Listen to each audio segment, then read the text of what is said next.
And the only reason my face is on TV right now is because I have had to constantly battle false claims. I always say two things can be true, right? I can love my dad. When news spread that Hulk Hogan had died, it didn't feel real. The larger-than-life wrestling icon, who was strong, loud, unbeatable, was suddenly gone. Soon after, rumors started flying about FBI agents showing up at his mansion, leaving fans with more questions than answers. Then his daughter finally spoke, breaking her silence with a truth that no one expected. Hogan down. It was a quiet evening in Clearwater, Florida, when the 911 call came through. The voice on the line was calm but strained, reporting that Terry Bollea, better known to millions as Hulk Hogan, was unresponsive at his home. Paramedics were sent immediately to the waterfront mansion, a familiar sight in the neighborhood with its white pillars and long palm-lined driveway. When first responders arrived, they found Hogan in his private gym, where he had spent much of his free time. The scene wasn't chaotic, just unsettlingly still. His personal assistant had tried to wake him for dinner but found him slumped near the weight bench. The paramedics worked quickly, performing all standard procedures, but after several attempts, it became clear that there was nothing more they could do. The official record would later note that Hogan had died of cardiac arrest. For a man who'd spent decades pushing his body to extremes, it was sadly unsurprising. Years of wrestling injuries, surgeries, and grueling physical routines had left their mark. Still, the news hit fans like a punch to the gut. To the public, Hulk Hogan wasn't supposed to fade quietly. He was supposed to be eternal. Police soon arrived to secure the scene. They treated the case like any high-profile death. Carefully, by the book. Officers documented the space, took note of his workout equipment, medications, and personal effects. Nothing looked suspicious. There were no signs of struggle or forced entry. Hogan had been living mostly alone, with a small household staff, who described his last day as peaceful, routine, and focused. The following morning, local outlets confirmed his passing. Within hours, the story spread across every platform imaginable. Former wrestlers, fans, and journalists posted old clips and heartfelt tributes. "He made me believe in heroes," one tweet read. Another simply said, "Goodbye, brother." At first, that seemed to be the end of it. A natural, if devastating, loss of one of wrestling's biggest icons. But then, new details began to surface. According to early reports, federal agents had visited the mansion shortly after local authorities. The mention of the FBI instantly caught public attention, sparking online theories that ranged from plausible to absurd. No one knew exactly why they were there. Some speculated it involved Hogan's financial records or past business disputes. Others believed it was standard procedure for securing sensitive materials belonging to a celebrity of his stature. But the truth was simpler. Hogan had maintained an unusually thorough home security system. Dozens of cameras, encrypted servers, and private files had been part of his household for years. The agent's role was primarily to assist in reviewing what should remain private and what could be released to the public. Inside, the mansion told a story of its own. It wasn't extravagant in the way tabloids once described it, more personal than ostentatious. Framed photos of his children lined the hallway. Championship belts and wrestling memorabilia decorated his study. His kitchen table still had a newspaper folded open to the sports section, a coffee mug beside it. Nothing suggested chaos, only routine. A man still living quietly in the afterglow of a long, demanding career. When Brooke Hogan, his daughter, arrived the next day, the house was already cordoned off. She stayed silent as she walked past the reporters, holding back tears. Those who saw her said she looked calm, but distant. The way people do when they're trying to process something too big to grasp all at once. Family friends later shared that Brooke had spoken to her father just 2 days before his death. "He sounded good," she recalled. "He talked about getting back in the gym more, maybe even doing some charity events again." Nothing about their conversation hinted at what was to come. The autopsy confirmed what everyone already suspected. There was no foul play, no sign of external harm. His death was ruled natural. But still, the whispers about the FBI's involvement didn't stop. Fans online began to connect dots that weren't really there, mixing fact with speculation. What was in the files they took? Why did agents spend hours inside his office? Was there something Hogan had been keeping secret all along? The police didn't comment, and neither did Brooke, at least not right away. She asked for privacy, a request most fans respected. But a few weeks later, when she finally spoke publicly, she shed light on what really happened in those final days and what the agents had found. Before her statement, though, Hogan's passing remained a moment of reflection for many. Wrestlers from every era posted tributes, sharing stories of his kindness behind the scenes. Even those who once clashed with him spoke about the respect he commanded. For Brooke, the loss was more than public. It was deeply personal. The world had lost a legend. She had lost her dad. And soon, she would tell her side of what happened inside that mansion, the part of the story only she could share. The daughter's revelation. When Brooke Hogan finally decided to speak about her father's passing, she didn't plan a major press event or a social media statement. Instead, she sat down with a small local station in Clearwater, the same town where she and her father had shared so many years. Brooke's goal was simple: to clear up the rumors and bring the focus back to who her father really was in his final days. She began by addressing the question everyone had been asking: why the FBI had shown up at her father's house. "There was no crime," she said plainly. "People saw FBI and jumped to conclusions. They were just following up on a few security issues Dad had been dealing with for a while." According to Brooke, Hogan had recently reported multiple cases of online impersonation. Strangers had been using his name, image, and even AI-generated voice in scams that targeted fans and small businesses. He'd been in touch with federal authorities for months, frustrated by how easily his likeness could be misused. He was always protective of his fans, she said. It really bothered him that people were getting tricked because they trusted the name Hulk Hogan. That was the reason agents had visited the mansion shortly after his death to secure his personal servers, business files, and electronics before anything leaked. He wasn't hiding anything, Brooke said. He was just careful. He'd been burned before, and he didn't want it happening again. The conversation then turned to Hogan's final weeks. Brooke described them as quiet but meaningful. Her father had been spending more time at home, cutting back on travel and public appearances. He said he was tired, she recalled, but he was also content. He'd been doing physical therapy, watching his diet, trying to stay strong. He loved his gym, even if he couldn't train like he used to. The two spoke often, sometimes about simple things, family meals, old music, plans for holidays. Other times, their talks got deeper. He'd say stuff like, "You're doing good, Brooke. You've found your lane. Don't worry about the noise," she said. He was proud of me. That meant everything their relationship had gone through, ups and downs, especially during her reality TV years, when fame brought unwanted attention to the Hogan family. But in recent years, they'd reconnected in a more grounded way.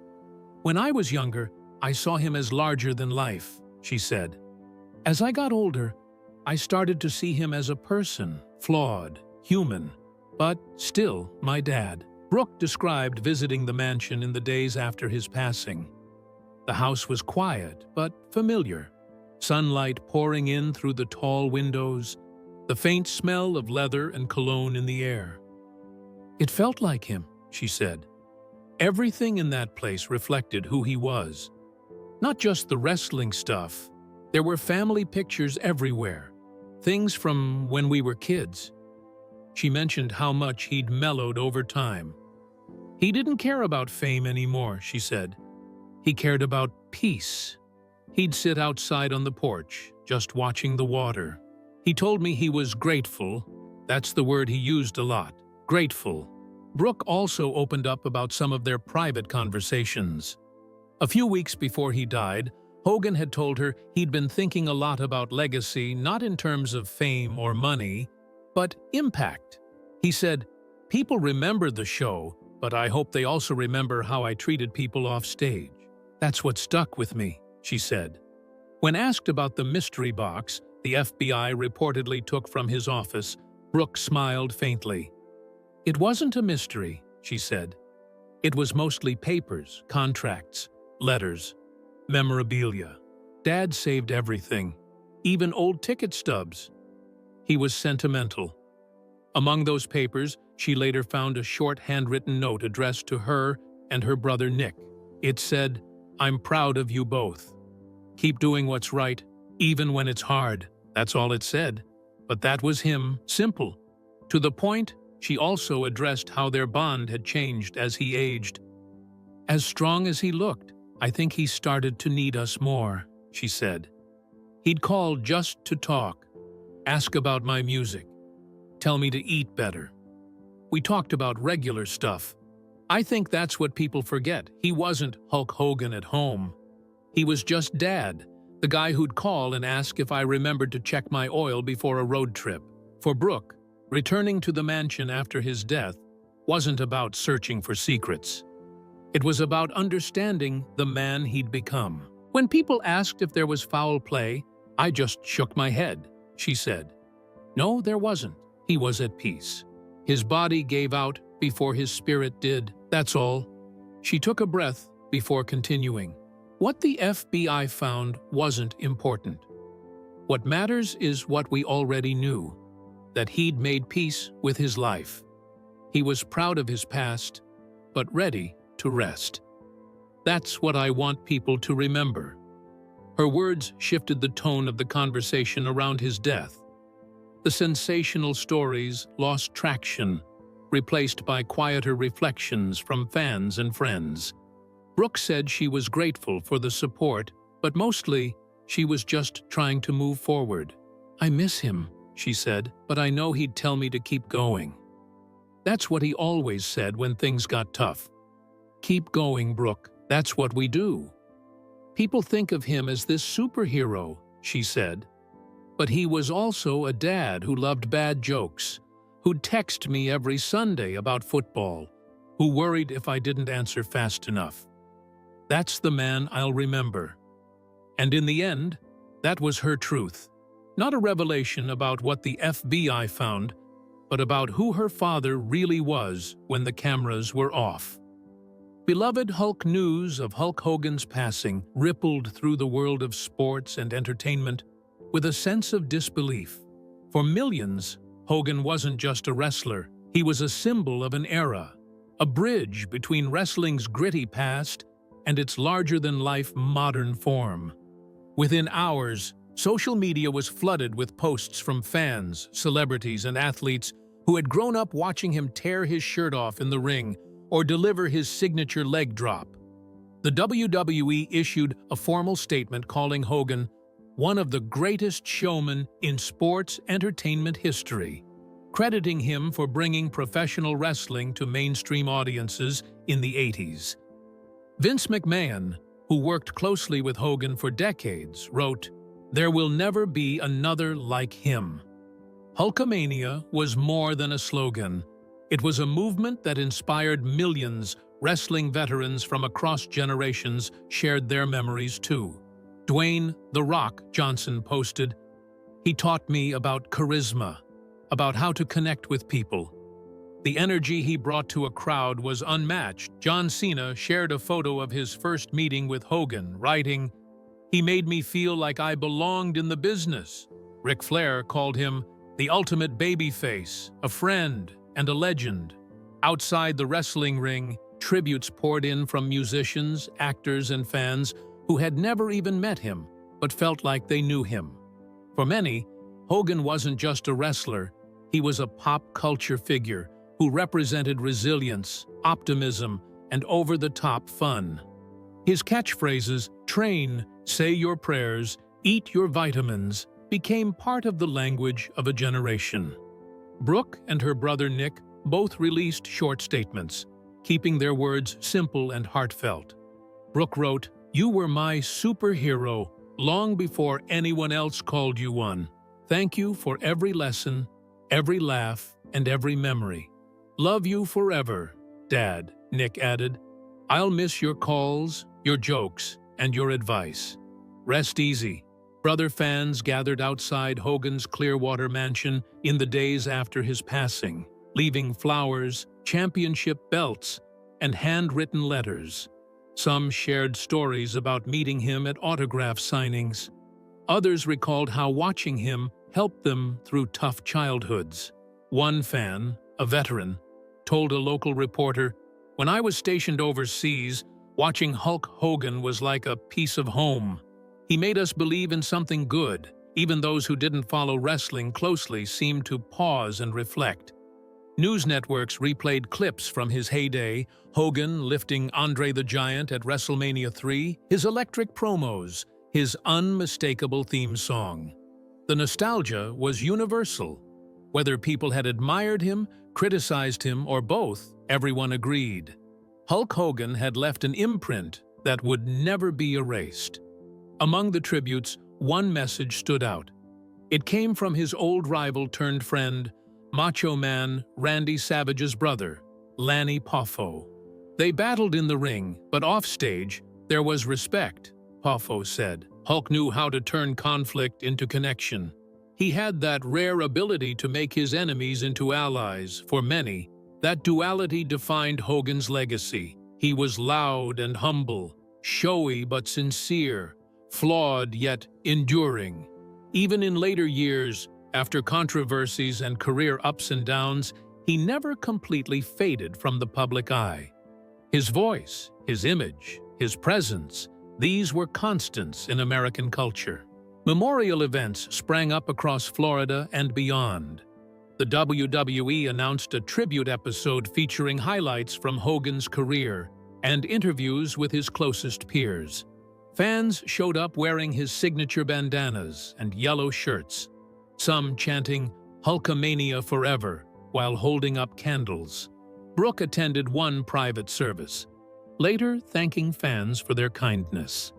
"He would have loved this," she said quietly. He loved his fans more than anyone realized. As the weeks passed, the conversation shifted from grief to gratitude. Commentators discussed how Hogan helped shape modern entertainment, bridging sports and showbiz long before it became common. Sports journalists recalled how he drew mainstream audiences to wrestling, paving the way for stars like The Rock and Cena. Cultural critics pointed out how his persona mirrored America's 80s optimism, bold, colorful, and confident. And for the millions who once pointed at their TVs and shouted, "What you gonna do when Hulkamania runs wild on you?" that feeling, that rush of energy and hope, would never fade. Let's look back on the man behind the legend, who Hulk Hogan truly was before the fame, and how he became the icon the world remembers today. Becoming an icon. Before he was a global icon, Hulk Hogan was just Terry Gene Bollea, a kid from Augusta, Georgia, who loved baseball, played guitar, and dreamed big. Standing over 6 feet tall by his teens, Terry didn't initially see wrestling in his future. He was more interested in music, performing in local Florida bands and soaking in the rhythm of the 70s rock scene. But that would change when a wrestling promoter noticed his massive frame and suggested he try stepping into the ring instead of onto the stage. By the late 70s, Hogan began training under legendary wrestler Hiro Matsuda. The first day didn't go well. Matsuda famously broke Hogan's leg during a session to test his resolve. But Hogan returned, determined, earning his teacher's respect and a lesson in discipline that would stay with him for life. Soon after, he adopted the ring name Hulk Hogan, inspired by his size and the comic book hero who shared his first name. Hogan's breakthrough came in the early 80s when he joined the World Wrestling Federation, WWF. Under Vince McMahon's vision, Hogan became the face of a new kind of wrestling, flashy, bold, and built for television. His look was unforgettable. The blonde handlebar mustache, the red and yellow gear, and the booming charisma that filled every arena. Fans didn't just watch him wrestle. They believed in him. When he told kids to train, say your prayers, and eat your vitamins, it became a lifestyle. His rise coincided with wrestling's explosion into pop culture. Hogan wasn't just a wrestler. He was a superhero come to life. He defeated giants like Andre the Giant, tag-teamed with celebrities like Mr. T, and even crossed into Hollywood with roles in Rocky III and No Holds Barred. For a generation, Hulk Hogan was wrestling. His matches headlined pay-per-views, sold out stadiums, and made the WWF, now WWE, a household name. Beyond the ring, Hogan's fame reached strange new heights. He had cartoons, action figures, lunchboxes, you name it. Kids wore his shirts and mimicked his poses. Adults couldn't escape him, whether they liked wrestling or not. By the mid-80s, Hulkamania wasn't just a catchphrase, it was a movement that captured the optimism and showmanship of the decade. But his story wasn't without its shadows. As wrestling changed in the 90s, so did Hogan. He left the WWF and joined rival promotion WCW, reinventing himself as Hollywood Hogan, the villainous leader of the NWO, New World Order. It was a shocking twist for fans who had grown up cheering him as a hero. Yet, in true Hogan fashion, he made it work, proving that even legends could evolve. Did he have a straight-line career? No. Hogan's career was anything but smooth. It was a series of comebacks, reinventions, and battles both public and personal. Every time it seemed like his story had reached its final chapter, he found a way to step back into the spotlight. When WCW folded in 2001, Hogan eventually returned to WWE, greeted by roaring fans who still remembered their childhood hero. His 2002 match against The Rock was more than just a wrestling bout. It was a symbolic passing of the torch. Though The Rock won, the crowd's reaction made it clear. Hulkamania never truly died. Even in his 50s, Hogan still knew how to command a crowd. However, his later years were marked by controversy. In the early 2000s, Hogan faced multiple back surgeries and struggled with pain management, a side effect of decades of punishing physical work. Around the same time, reports of steroid use in professional wrestling brought renewed scrutiny. Hogan admitted in interviews that he had taken performance-enhancing substances during his career, something he later said he regretted. The admission didn't surprise many. Wrestling in that era was grueling, and few stars escaped unscathed, but it did add another layer to the myth of the seemingly indestructible Hulkster. The mid-2010s brought the darkest chapter. A private tape involving Hogan was leaked online, followed by transcripts containing racist remarks. The fallout was swift. WWE terminated his contract, scrubbed his image from its website, and distanced itself from the man who had once carried the company. For many fans, it felt like watching their childhood hero fall from grace. But Hogan didn't disappear. After a period of reflection and apology, he slowly began rebuilding his public image. He issued several statements expressing remorse, spoke about personal growth, and took steps to mend relationships within the wrestling community. By 2018, WWE reinstated him into the Hall of Fame, signaling a kind of cautious redemption. Some fans forgave him, others didn't. But everyone acknowledged his importance to the sport's history. For Hulk Hogan, every fall was just another setup for a comeback. And that spirit, more than anything else, was what fans remembered most. Just Terry off-screen, Hogan's life was equally complex. He faced injuries, business challenges, and public controversies. His reality show, Hogan Knows Best, offered a glimpse into his family life, introducing fans to Brooke and Nick, and revealing both the warmth and the strain behind his fame. The show humanized him, but it also showed how fame could weigh heavily on a family trying to live normal lives under a spotlight. Still, through all of it, Hogan maintained a kind of resilience that people admired. He kept showing up at events, conventions, and charity appearances. He mentored younger wrestlers, signed autographs for hours, and never seemed to lose that spark that made him larger than life. He knew what he meant to people. One of his longtime friends once said, even when things got rough, he'd still stop to flex and grin if someone called his name. Physically, years in the ring took their toll. Multiple back surgeries and lingering injuries limited his movement in later years. Yet, even when he couldn't wrestle, Hogan never fully stepped away. He became a presence, a reminder of wrestling's golden age, when good guys were good, bad guys were bad, and the crowd's energy could shake the walls. Despite the fame and the complications that came with it, those who knew Hogan personally often described him as kind, disciplined, and surprisingly soft-spoken.